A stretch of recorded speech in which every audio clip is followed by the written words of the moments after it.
What's going on, ladies and gentlemen? I'm Jesse Moon. Mark Cassara, and welcome to the Legacy Syndicate Podcast. Episode 5. We got a lot to talk about today. We do. There's some hot topics that we're going to cover, and I think you guys will enjoy the episode. Yeah, we're going to talk about 2 specific hot topics that's near and dear to my heart, and I know it's going to pave a way for what your future self is, and maybe an opportunity will present itself to you. But one of the hot topics we're going to talk about is retirement here in America and how over 50% of Americans are over the age 60. That's crazy, guys. Crazy. We got some work to do. But the second hot topic we're going to talk about is near and dear to my heart, and it can potentially change your life. Mm-hmm. But you're going to have to stay tuned to figure out what that is. It's going to be talking about 2 hot industries in the year 2023. So, Mark, take us into the couple of topics. As always, guys, before we get started, just go ahead and drop a comment. If you see something of value and you want to talk about, let us know. What you love, what you hate, doesn't matter. Just get in the comment section. And at the end of this video or this podcast, if you did find value, make sure you go ahead and subscribe to the YouTube channel so you get notifications on all the rest of our episodes. But let's talk about TikTok real quick. TikTok. So TikTok is it the dancing TikTok? No, we don't do dance. We're not the dancing TikTok crew. If you ever see us on TikTok, you're on the wealthy side of TikTok. Wealthy side of TikTok. We're not going to dance for you. That's where you're going to get value. You're going to learn a lot of information and hopefully share it out with your friends. Right. But my career started on TikTok. When I got into the financial services industry, traditionally you got to go buy leads and door knock and cold call and go through, phone books. Mm-hmm. I didn't have to do that when I got started. We have a different business model here at our firm, but one of the tools that I used early on in my career was TikTok. And so I started my channel. I grew it up to 250,000 and then to 500,000. Now I'm at 600,000 followers. All of our clients and a lot of our business partners have come through TikTok. So it's a great tool to use if you use it for the right reasons. I believe social media, if you're running a business, doesn't matter what industry you're in, you have to be on social media. And the reason why is because we're here in Dallas, Texas. So if we weren't leveraging the power of social media and getting a message out to the masses, we would be limited to our zip code, to our locality, our local area here. And that's a lot of people going unserved. Right. And I think that's why middle-class America is underserved because not enough people have learned to leverage social media platforms such as TikTok. But tell us more about TikTok. What's going on with TikTok? So there's a hot topic going on right now. We know that TikTok has been banned from government devices. Mm-hmm. People in the military, working for the State Department, the Defense Department, anyone and everybody in government, they're not allowed to have TikTok on their phones. Gotcha. Number one, because of security reasons. We know that ByteDance owns TikTok. Mm-hmm. ByteDance is TikTok. ByteDance is a Chinese-owned company, and so there's some speculation, there's some concern that things are getting to China, which we don't want to get there. A lot of our privacy. All that. Whenever I hear the word China, I think. When China said, we want total world domination, and they will stop at nothing. Yeah. So it doesn't surprise me that they're wanting to get all the information, how we think. Right. Like it's every keystroke. Is TikTok different in China than it is in the U.S.? Very different. So check this out. TikTok, I think goes by a different name, but TikTok in China, you know what videos go viral in China? Videos of kids doing math, videos of kids doing science projects, videos of kids learning and reading and studying. Those are the videos that the algorithm, it's all algorithm based, AI based. The algorithm pushes those types of videos to the masses, hundreds, if not millions of views. Wow. What are the videos that go viral here in the United States? I don't know. Careful now. He was about to take off his shirt. Careful. I was about to do my party trick. Careful, guys. But it's the videos of the, It's short, fishbowl type, 6 to 8 second videos that's using trending sounds like some of the hot music out there. That usually have no type of value. That bring no value. No value whatsoever. It's time waster. And it's sucking our kids in, adults are spending 3-4 hours. Yep. Sucking them in, and it's shaping and molding their mindsets. But it's not giving them anything of substance to move their life forward whatsoever. You got young ladies acting provocative, shaking you know what, and then you got young guys doing daredevil things and acting like fools, trying to kill themselves. Remember all those challenges? Yeah, all the challenges. Yeah, man. And a lot of that stuff goes viral because it's like we live in a world star type of society, right? If you see somebody getting beat up or somebody getting hurt, you're more likely to flip out your phone and take a video of it than actually go and help that person. I remember I got pissed off remember Paul Walker? Yeah. When he passed away, he wrecked his car into a telephone pole. And everybody was filming it. Nobody ran to help. Right. And it reminds me of when we're dealing with all this artificial intelligence, it reminds me of some movies. One of the movie is called The Gamer. And it's got, is it Gerard Butler? Did that come out in the 90s? No. It came out in 2012. Okay. Well, what it was he got sentenced to prison, falsely accused, but sentenced to prison. And virtual reality, like, let's say I'm a citizen. I'm a video game player. Yeah. I could control the prisoners. They're real life people. Wow. I could control them, and they stuck them in this arena. Like, it was crazy stuff. That's crazy. And then the new movie that just came out. Man, I can't think of the name of the movie. Maybe it'll come to you. Yeah. Me and my kids watch it all the time, but they're wearing the VR headsets. Right. You know what I'm talking about? Ready Player One. Ready Player One. Yeah. Ready Player One. Yep. That's what we're coming to. Correct. And people are tuning in to see people play. Right. It's like voyeurism. Voyeurism. You'd rather watch somebody and live vicariously through them, or watch somebody and not do anything because you don't want to be inconvenienced. Yep. So that's what happened with TikTok a lot. TikTok's taken off, has billions of people on that app. But recently in the House, they just actually passed a bill giving full authority to President Biden that he can go ahead and ban TikTok nationwide, not just on government or state official devices, but actually you and me. What they would do is they would take it from the App Store. They would basically make it illegal for anybody to use ByteDance app TikTok in the United States. And then all the people's going to do is they're going to pull up a VPN. And that's what people do. They pull up a VPN. Try to take shortcuts and navigate and cheat the system. But that's what they said, was that this would be the largest censorship of an app or a platform in the history of America. And not that America's been around for, a super, super long time, but the control, they're looking at it as control, right? If they can go ahead and ban TikTok, they can ban anything that they want at that point, because once you do one thing, it's easier to do it the next time and the next time and the next time for any president that's in office. Who's to say they're not going to ban Facebook or Instagram or Twitter one day? And that's possible. Well, you see Facebook, Zuckerberg, he's always in and out of jail for spying. Like, we can literally talk right now about a washer and dryer. Next thing you know, I'm running ads of washer and dryers. Craziest. That's privacy. Yeah. Right? And then think about all the smart devices we have in our homes. Yeah. We got Alexas, we got Googles, we got all the other ones. What are some of the other ones? Siri, anything with a camera, it can be hacked into. Oh yeah, everything. Yeah. This Apple Watch right here is probably listening to the conversations we're having, but the thing is, we're giving permission to them. That's right. Because we're buying that product, we're putting that product on display at our homes, and so we have no privacy at the end of the day. But wrap that up and bring it back to TikTok. Just be prepared, guys. If you are watching TikTok for entertainment, make sure you start following the Legacy Syndicate Podcast. There you go. Legacy Syndicate Podcast, The Real Jesse Moon, Money.Smarts on TikTok. While it's still there, at the very least, we're going to be providing value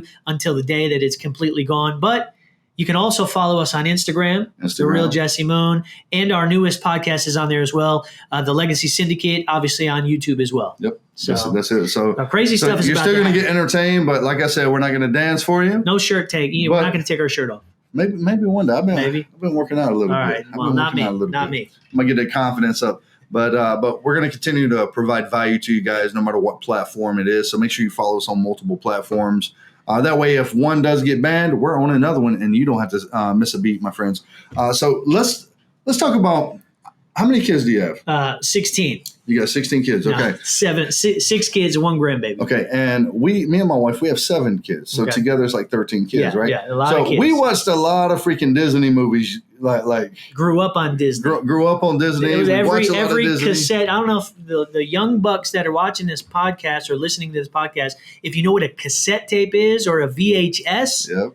But that's what we grew up on. That's what we used to have. It's this big square thing with a tape inside. You had to rewind it. like at the end of it, had to rewind all the way so you could watch it. I feel old, man. I feel old. That's it. But there's some exciting things happening in the news in the state of Florida. Well, it's exciting depending on who you're talking to. It, may not be too exciting for the left, the liberal. Sure. But DeSantis, who is the governor of Florida, he actually just passed a bill that is going to strip Disney of its tax-exempt status and basically take back control. Because I don't know if a lot of you know this, but Walt Disney, when he created Disney and they started designing the theme park out there in Florida, they basically became a government within a government, which means they have their own police force, their own union, their own everybody that's in there is a part of Disney's franchise. Created a world. They created a world within a world. And Disney is one of the largest landowners in the state of Florida. It's kind of weird, but they don't pay taxes when it comes to owning land and property taxes, all that stuff. So, there's been some stuff there's been a fight between Disney and DeSantis over the last basically a couple of years, and they just passed a bill and they're going to be stripping the power from Disney. And obviously we know all the woke culture that's coming out of Disney and all of the agenda that they're pushing. Guys, all right, do we really want to go down this hole a little bit? The woke culture, if you go woke, you go broke, is one of the themes kind of hovering around the internet right now. But what Disney is doing is they're not even allowed to say, "Good evening, ma'am. Good evening, sir." Like they literally took that out of the vocabulary in the Disney theme park, and they're basically doing everything. What's it called? Non-binary, or not allowing you to be either male or female, because at this point you don't know who's who. Good evening, they. Basically, good evening, they, thy, thee, though. I mean, it's getting really crazy at Disney right now. So I got this right here. It says dissolving the corporate kingdom. Yeah. It says in 1967, the Florida legislature created the Reedy Creek Improvement District, which gifted extraordinary special privileges to a single corporation. It says until Governor DeSantis acted, the Walt Disney Company maintained sole control over the district. The power amounted to an unaccountable corporate kingdom. Right. So it says Florida is placing the district into a state of receivership and beginning a new era of accountability and transparency. So this is what this just did. It ends Disney's self-governing status. It ends Disney's exemption from Florida Building Code and Florida Fire Prevention Code. It ends Disney's exemption from state regulatory reviews and approvals. This one's real big. Ends Disney's secrecy by ensuring transparency. There you go. Right? This one right here ensures that Disney will pay its fair share of taxes. Were they paying taxes before? No, not at all. And at the end of the day, it's not even all about taxes, but like some of those things that you were talking about, transparency, secrecy, like those are things that shouldn't be involved in any type of company like that. Absolutely not. And if you do it for one, you have to do it for all. You got to do it for all. But continue. It says prevents leftist local governments from using the situation to raise local taxes. They always try to find a loophole. Imposes Florida law so that Disney is no longer given preferential treatment, and ensures that Disney's municipal debt will be paid by Disney, not Florida taxpayers. Right. Yeah, they have a lot of debt on their hands as well.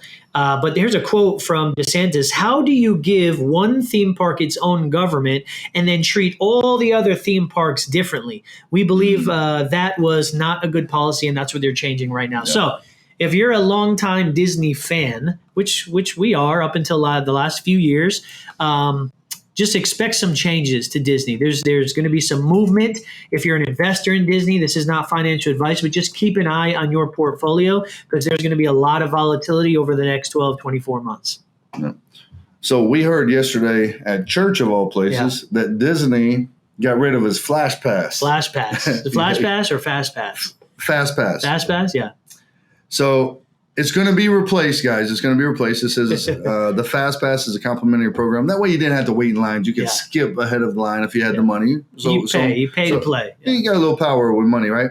So it says it has been eliminated and everyone had to wait in the standby line. So, and people are furious about that. Oh, I don't go to theme parks because I do not see why I'm going to wait an hour to an hour and a half in line. 2 to 3 hours at Disney. Yes, for a 20-second ride. It doesn't make any sense. I could be doing so many more things with my time. Imagine spending your life waiting 2 hours in a theme park on a hot sunny day with your kids and people acting crazy, and then getting on a ride and it's 60 seconds is over. Crazy. I don't even understand. What did our company do a year and a half ago? They rented out, what was it, Universal Studio. Rented out the whole shut the park studio down and rented out the entire park to ourselves. There was no waiting We line. made it our own personal playground. We do that with the Dallas Cowboys Stadium. We'll rent out the entire stadium, make it our own personal playground. And we're about to do that at the Dallas Speedway. Yep, the Dallas Motor Speedway. We're about to rent out the whole Speedway. In about 3 weeks. So, yeah, that's pretty cool. Well, May. That's pretty cool. So, cool. What do we got next? So some hot topics, man. We got some good stuff. Let's talk about real estate a little bit. How many of you want to hear something about real estate, guys? And if you're just joining us, make sure you hit that subscribe button if you're not subscribed yet. And make sure you hit that notification bell to get notified every time we release new content, guys. We were doing it once per week. Now we're about to start doing it twice per week. But let us know your thoughts, opinions, concerns in the chat. That way we know how to entertain you guys, because you're not going to be getting on TikTok much longer. And we also have some shorts that are going out as well throughout the week. So you'll see some little snippets of our long form podcast, and you can go ahead and share those out as well. Yeah, absolutely. So there's a hot industry out there called real estate. Okay. And if I ask people, if you Google what is the number one industry most likely to make you a millionaire, most people say real estate. 9 out of 10 people immediately, with no hesitation, real estate. Yeah. But that's actually number 6 on the list. Wow. Really? Number 6 on the list. Huh. But I think the reason why it's so popular is because of these TV shows, HGTV. It's very flashy. Yeah. But one thing that I see that these TV shows, they're not given the full picture. The full picture, because they make it look like, this is the dream career. Like, hey, we just meet with somebody, we close it, boom, we get paid. Sign a few papers. That's not how it works. Yeah. That's not how it works. Yeah. Imagine this. Okay, imagine this. And this is going to segue into our next topic, but we're going to focus here. Imagine having a client. We had to find a house. We had to get the house listed. We had to find a buyer 30, 60, 90 days to get the buyer qualified. And you've got to pay bills, and the buyer changes their mind. And if that's all I got friends. I have one of my best friends, Nick. He's a realtor, investor, and that actually happened to him. He was banking on money coming in, and at the last minute, the guy pulled from the deal. Ooh. And it's like, if you don't have enough in the pipeline, you could be really in a bad place. The other thing with real estate, and these are some data that's very staggering results, guys. Just think about this. Right now, there's more than 3 million active licensed real estate agents in America. There's less than 900,000 homes for sale on the active MLS. That's crazy. What does that tell you? How many realtors? 4 to 1, 5 to 1? 4 or 5 to 1. So it's not just one person doing one deal. It's multiple people doing a deal and splitting commissions from that deal. Or fighting and scratching to try to get that deal. I'm going to pull you down so I can get ahead of you. I got bills to pay. Yeah, right? My family's got to eat. We got 7 kids. Not to mention that in order to become a real estate agent is going to cost you minimum $1,500 to $3,000. And then you have dues at the end of every year and associations that you have to be a part of, which is another $500 to $1,000 minimum per year that you have to pay and all that stuff. Yeah. So going back to the 3 million active licensed real estate agents in 2008, everybody remembers what happened in 2008, right? They were selling ninja loans, no income, no job, approved.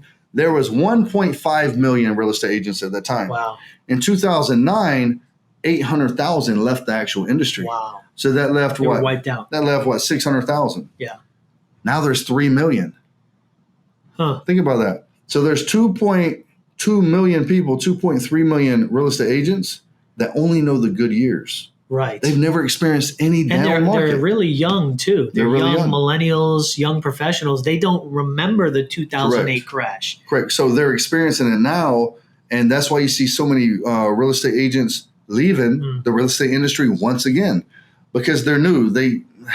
Within the past 2 to 3 years, especially during COVID 2020, when the housing market went up, these home values were going up 20, 30%, like, you had to get into it because there was no application fee. It was like first come, first serve. Yeah. I remember when we moved to Dallas, we tried to do the natural way, traditional way, submit your application. They were like, no, you got to sign the contract before you even see the house. Wow. We're like, wow. no, that sounds like a scam to me. That's crazy. Right? That's I'm not even just going to give you my money. Yeah. But here's some articles right here, just talking about how many real estate brokers are actually leaving and agents are actually leaving, because 80% of all of the deals last year were refinances. Wow. Well, as the inflation rises, the Feds increase the flexible interest rate. And that's not happening anymore. Nobody's refinancing their home. Nobody's doing that anymore. And that was 80% of the industry. Yeah. Okay. So this right here was just talking about, the article was the number of real estate agents in Texas is falling, my friends.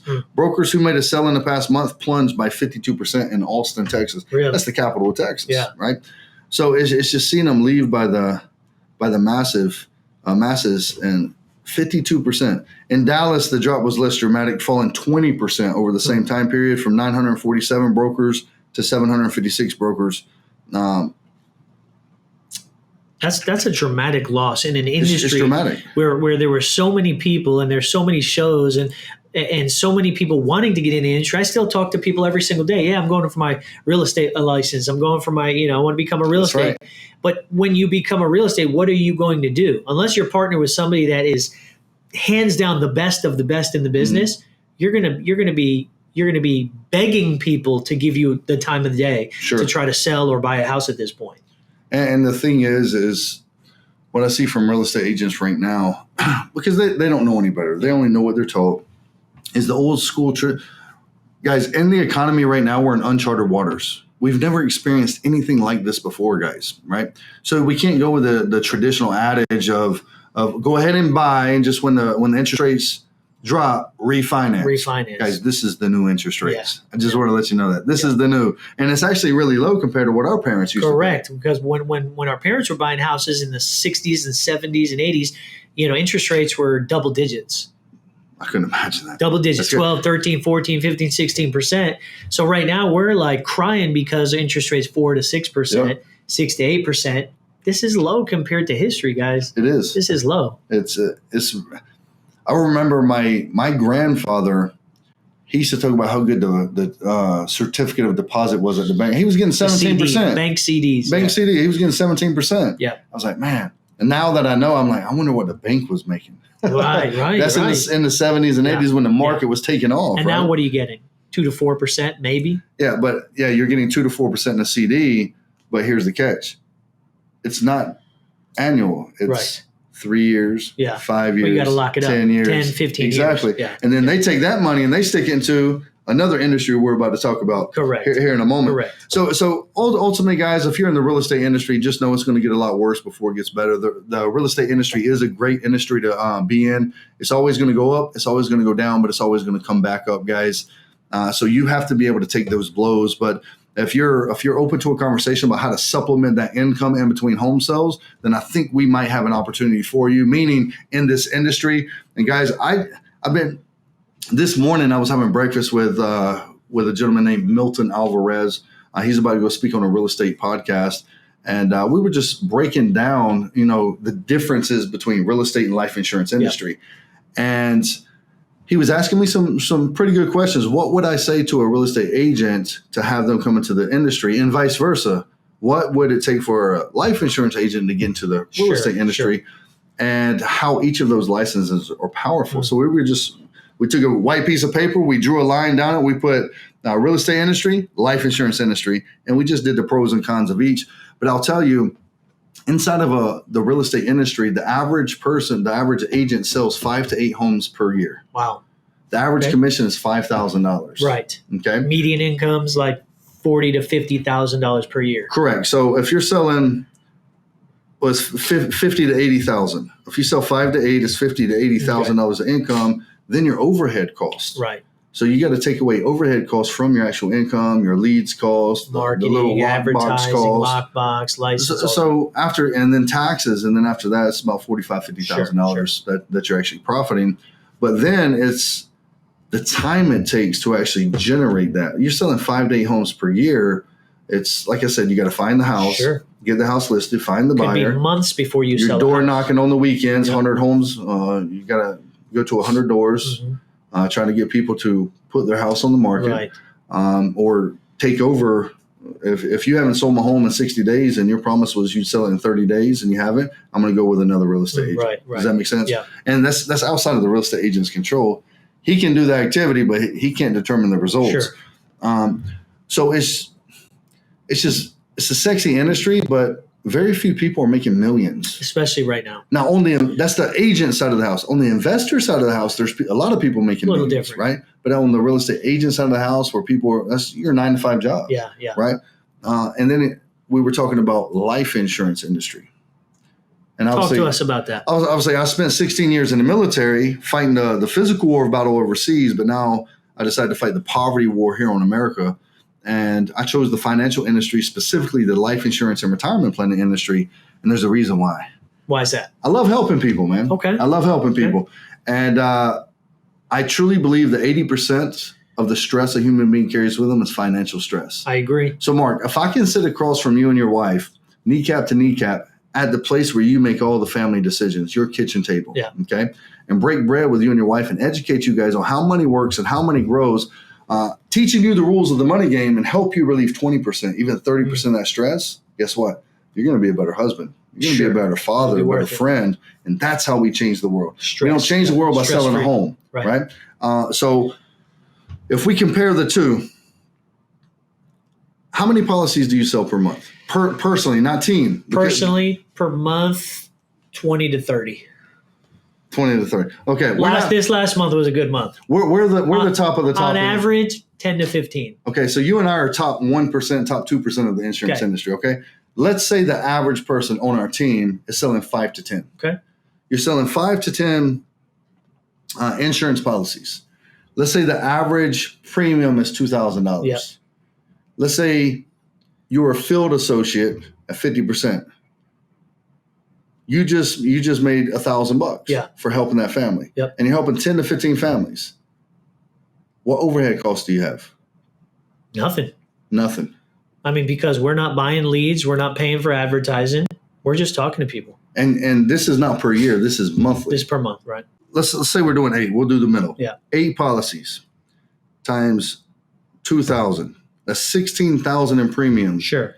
And you're at 50% times 50%. Mm-hmm. You just made $8,000 cash flow. Yeah.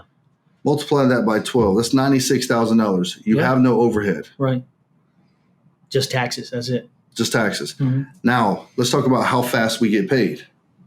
If you sit with a client today is Thursday. Mm-hmm. You sit with a client today, you help them out, you submit an application, you get them approved. How soon are you getting paid out? The next Friday, the following Friday. Okay, 3 to 5 days. 3 to 5 days. Okay, 3 to 5 days, guys. Yeah. And we get paid twice a week, depending on which carrier that we write with. So the flash to bang from sitting with the client to actually commissions is 3 to 5 days. Quick. It's not 30, 60, 90, and then you got to wait 40 to 60 days for closing. Yes. So this is a way for real estate agents to supplement their income. Right. So another question arose and said, what value would a real estate agent have if they had their life insurance license? Mm-hmm. I said every real estate agent, in my opinion, should have their life insurance. I said because as a real estate agent, your goal is to put someone into their dream home. That's one of the biggest purchases they'll ever purchase throughout their life.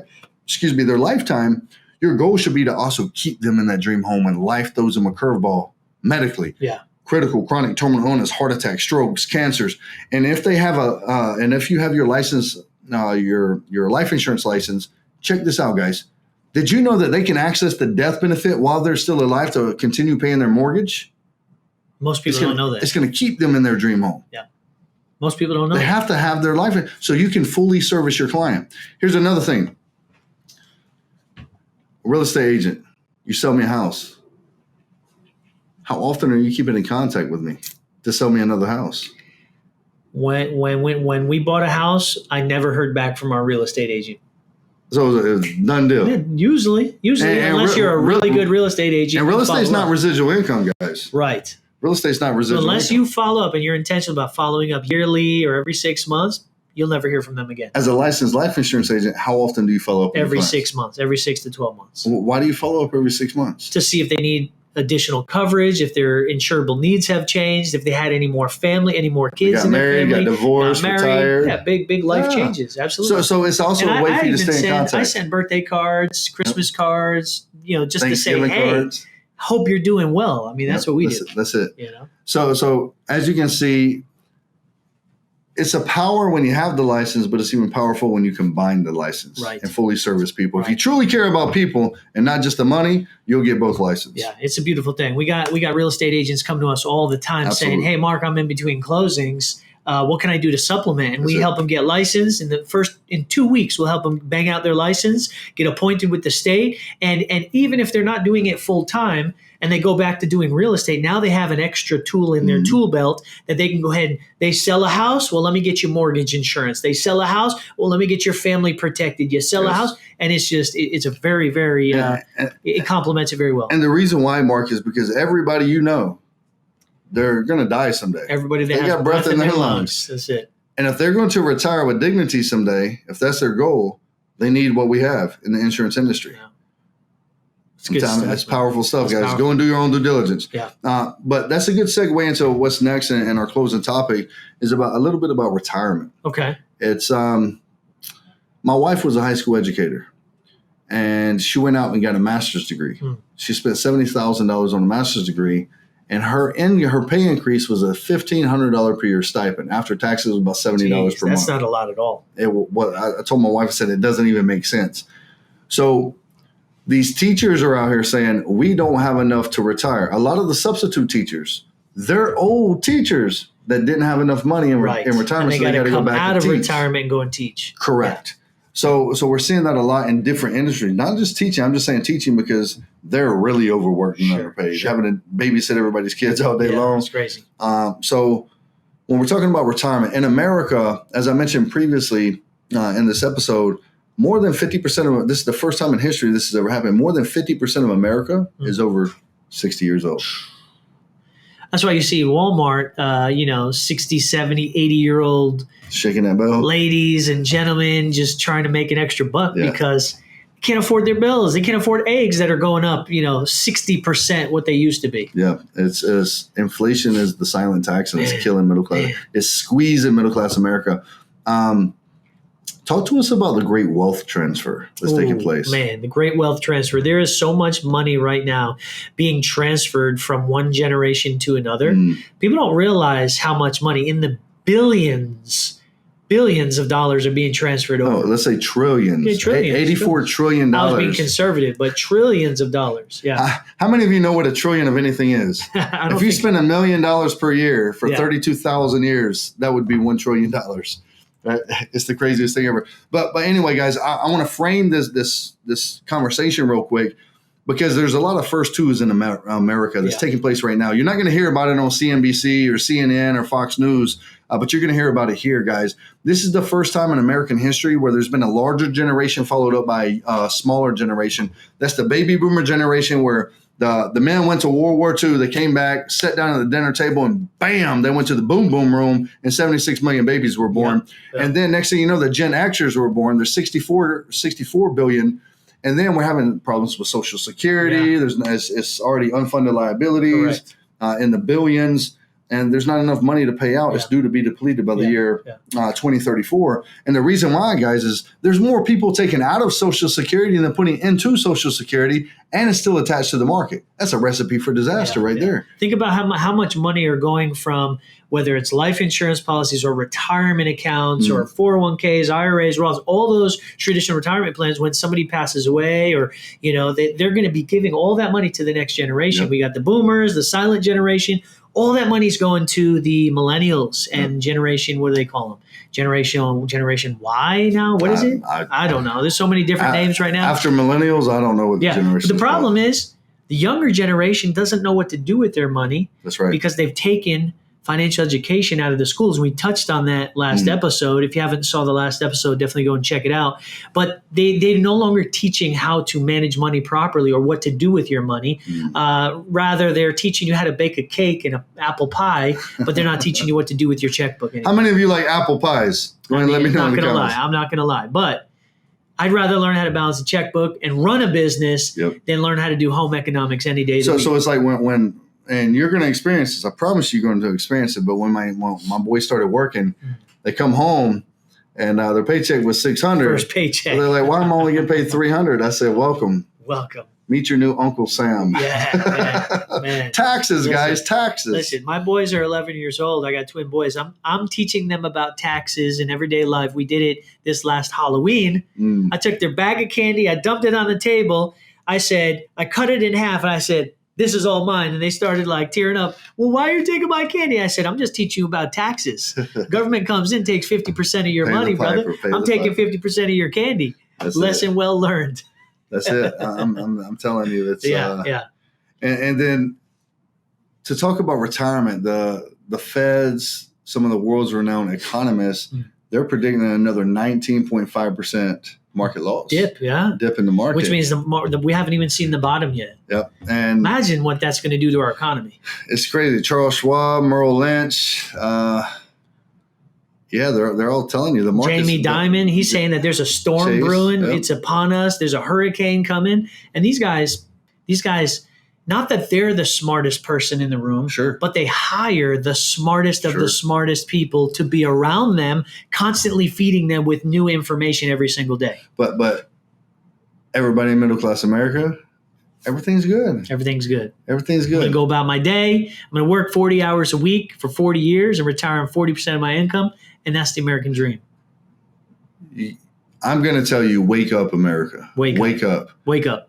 Wake up. He or she that controls your money controls you and the decisions that you make in your life. There's a reason why they took financial education out of our school system.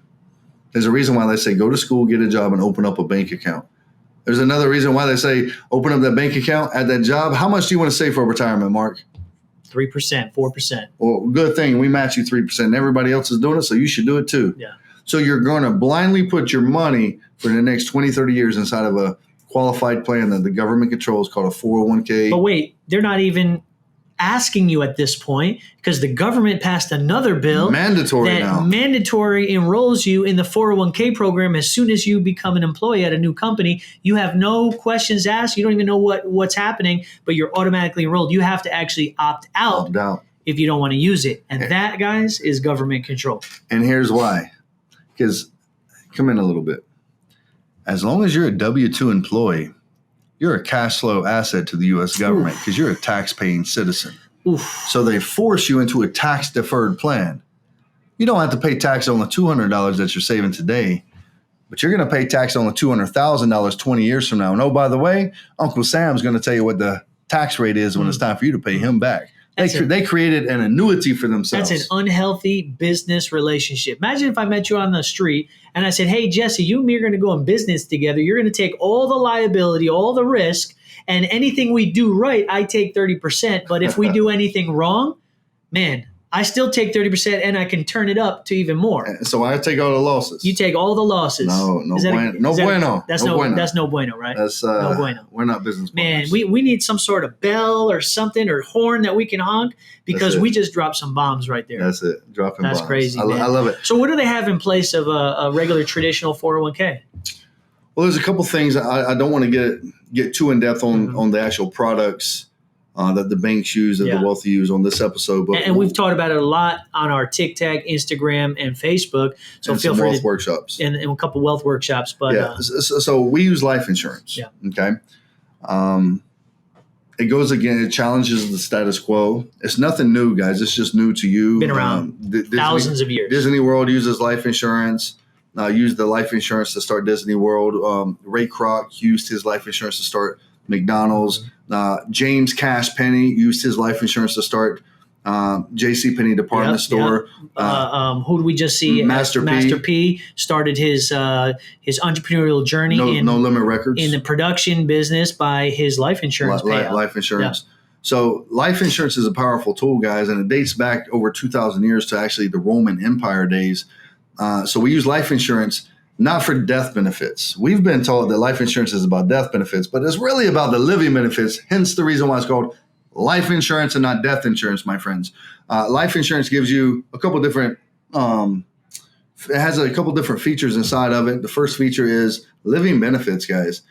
the first time when I ask somebody, they're like, "Oh, Jesse, I already have life insurance." I'm like, "Do you have the old school or the new school?" Right. They're like, "What do you mean? Do you have access to your death benefits while you're still alive, or do you have to die to get them?" Yeah. So living benefits is critical chronic terminal illness, heart attack, stroke, cancer, anything dealing with your internal major organs. You get to use those. And chronic illness is long-term care disability. So if life throws you a curveball, you don't have to dip into your retirement savings or liquidate any of your assets. Powerful. You actually can leverage your death benefit while you're still living to pay off the medical bills and supplement your income. The second reason why we do it is we leverage it. You may be hearing a lot of it. Become your own banker. Be your BYOB. Compound interest. Yeah. Uninterrupted compound interest. Stuff like that.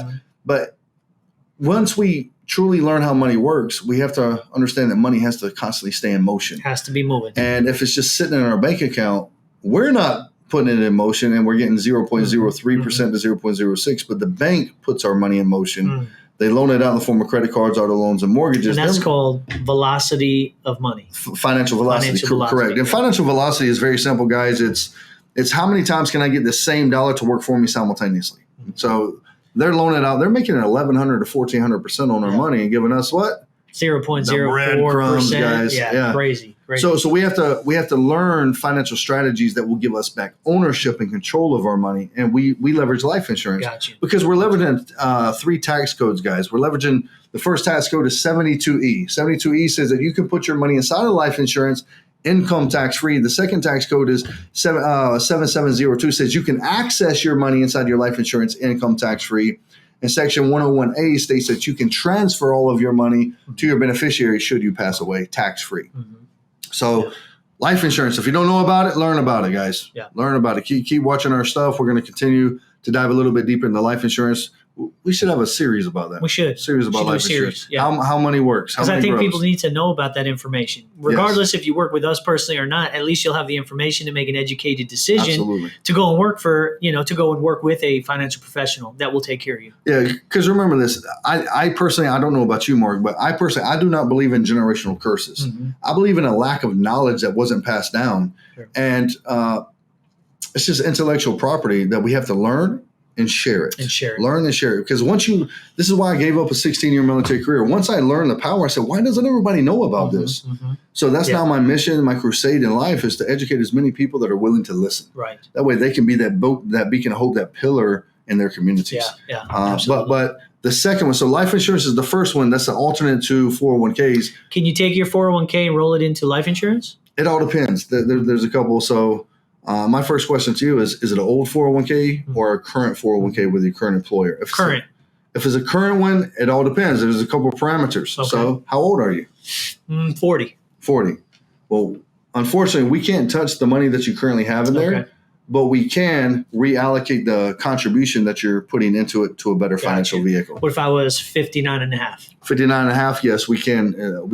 So anything over 55 and a half, if you work for a larger organization, obviously we'd have to see if your organization offers it, but they do something called an in-service transfer. They'll give you access to your vested portion of your 401k, and you can roll that over, but you'll have to leave some of it in there, and you'll get out after you're 59. But if you're 59 and a half, we can take whatever you have in there, lump sum, and roll it into a better financial product, penalty-free and fee-free. It doesn't cost you a thing. All you got to do is transfer it. Sign me up. But the product that we're talking about, guys, is something called indexed annuities. Okay. Now, it's not traditional fixed annuities. We use a version called an indexed annuity. And what's the indexing? How does the indexing strategy work? Indexing strategy works like this. Any money you allocate into that type of policy, because at the end of the day, an annuity is still considered a life insurance. It's under the life insurance umbrella, right? So any money you roll over or put inside that policy is indexed against the market. It's not invested in the market, but it goes up when the market goes up. And if the market were to crash, there's something called a 0% floor, sometimes 1% floor, depending on how you structure it. Correct. But the 0% floor basically freezes your balance and doesn't allow it to drop. Your gains are locked in. Your gains are locked in, so it doesn't go any lower than the highest high. And that's the number one way that you can guarantee your client never ever to lose any of their money ever again. That's it. And financial advisors, they can't guarantee that, especially if your money's in the market. Correct. So financial advisors, they focus on primarily wealth accumulation through the stock market. So that's a good thing. It's not a bad thing, guys. However, when the market drops, there's no defensive measures in place to protect your money from losing. Yeah. And then you have this gut feeling like, man, you ever been in a vulnerable place where like literally you can't do anything about it, and you're watching years and years of your life savings just dwindle away. We got clients talking to us about that every single day. They're heartbroken, and it constantly reminds me of why I'm here and the significance of what we do. So there's some myths out there. Maybe you can just crack them briefly, and then we'll go ahead and end this episode. Don't annuities have a lot of fees?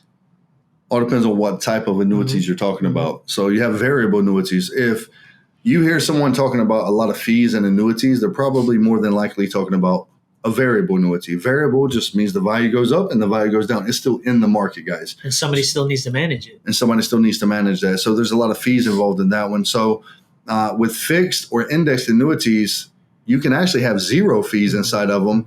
Now, if there are fees inside of them, it's because you, the client, not us, the agent, but you, the client, chose to add some additional features into it, like riders, multipliers, stuff like that. But even if I can get a 1% fee, if I'm getting 10% in the market and I'm paying 1% for that multiplier, cool. I'm good with that. Yeah. So, but some people also say that you can't grow your money fast enough in an annuity. Is that the truth? Oh, how fast are you growing in the bank? Right. How fast are you growing in your 401k when the market drops 23% like it did last year? And now the market needs to yield 32% for you to even break even. Something called opportunity cost. Yes. You lost all that time. In annuity, you didn't lose anything, but when the market bounces back, you're profiting, you're compounding your interest without ever risking loss. And with the index strategy, there can be an uncapped strategy where you can gain if the S&P or the Barclays or the global factor, if it goes up 15%, you can gain 15% minus whatever the if there's a rider on there or fee, whatever. But I always have a lot of people in my comments talking about, well, but it's capped. It's capped. You can do uncapped. You can do it uncapped. It all depends on who you're working with. You have to work with an expert. You have to work with a seasoned professional and a specialist. Really, at the end of the day, they have to be a specialist. Yeah. So you have your life insurance agents. They sell death benefits. Then you have your specialist. We educate on concepts, ideas, and strategies, guys. Not everybody knows the infinite banking concept or even how to structure it. They may talk about it and regurgitate our information on their TikTok or YouTube or Facebook, but it doesn't mean they know how to structure it. Correct. And that's where you got to be very careful about who you're listening to and who's in your corner showing you these ways. Yeah. So that's good stuff. But what are some other myths about annuities? I think one myth I think we have to cover is about income. Yeah. Well, it's not necessarily a myth. It's why annuities are so powerful. Mm-hmm. Because think about this. The number one fear for all retirees, Mark, in America is what? Longevity risk. Yeah. Do I have enough money to last me until my demise? Yeah. Right now, no, you do not, because your money's in the market. And one thing to be true is the longer you live, the more likely it is the market's going to drop. Correct. The longer you live, the more likely it is you're going to be diagnosed with a critical chronic terminal illness, heart attack, stroke, or cancer. And guess what? If you don't have long-term care disability, if you don't have health insurance that covers 100% of it, now you're going to have to dip into your retirement plan that you haven't saved enough in, and you're going to exhaust it too soon. That's going to be leaving you becoming a GoFundMe account and a barbecue chicken place sales statistic. However, an indexed annuity provides guaranteed income for the rest of your life and long-term care. So when that day does come, when you have to have a nurse come out to your house or you go to a nursing assisted living place, you don't have to dip into your retirement. You don't have to liquidate any of your assets. You don't have to become a GoFundMe account, but they actually double your income. So if you're receiving $60,000, now you'll be receiving $120,000. That takes the pressure, the financial pressure off of your family. If only my grandparents knew about that when they were younger. There was nobody to tell them. No, you don't know what you don't know. You can't blame it on your parents. It's just a matter of getting in front of people that know that information. But man, our lives would be different if our grandparents or even our parents had that information. That's the intellectual part. They didn't have the knowledge. Yeah. So they learned from their grandparents that were in the Great Depression. Yes. And then they just passed that same money blueprint down to our parents. Goes from generation to generation. So it only takes one person in a family tree to learn these and then share it with everybody else. Correct. Now you're changing the meaning of your last name. One person can change an entire generation. And man, I love what we do. I love what we do, guys. And we love you too. We love you too, guys. Thanks for staying with us the entire time. If you haven't subscribed yet, go ahead and smash that subscribe button. Click that notification bell next time. You can get our content as soon as we drop it. But I think that's a wrap. That's a wrap, guys. I hope you guys found some value in this podcast. Please make sure you go ahead and share this out to your friends, your family, and get them educated as well. This is free value, free knowledge bombs that we're dropping to you every single episode. And I'm excited about what the future holds. Absolutely. Got some good stuff coming down the pipeline. With that being said, man. Appreciate y'all. And we'll see you in the next episode. See you. Appreciate you, man. All right, brother, man.